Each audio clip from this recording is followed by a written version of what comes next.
I don't know how many of you watch the interview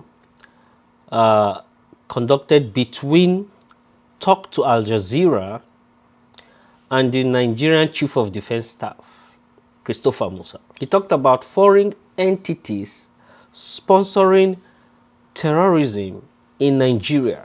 But let's listen to that interview. Then I'll play another interview by a congressman in the United States. Yeah. But in the meantime, we've seen Boko Haram regroup and regroup and regroup.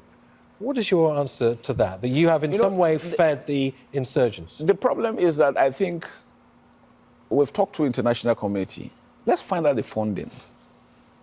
When they started surrendering, by the time we left, so as we speak, we have over 120,000 that have surrendered. Most of them, when you find them, they are coming with hard currencies. How did they get them? How are they funded? How did they get the training? How did they get the equipment? What is your suspicion? Well, maybe an international conspiracy. You don't know. Who knows? How are they be able to sustain themselves for 15 years? That is one question I think everybody should ask himself. For Nigeria to be able to hold them, and you go to Nigeria, everything seems to be working well. Now, let's listen to what the United States congressman said. Money, $697 million annually, plus the shipments of cash funds madrasas, ISIS, Al-Qaeda, Boko Haram, ISIS Khorasan, terrorist training camps. That's what it's funded. At this moment, we have to become conscious of our country in relation to the outside world. We have to be careful.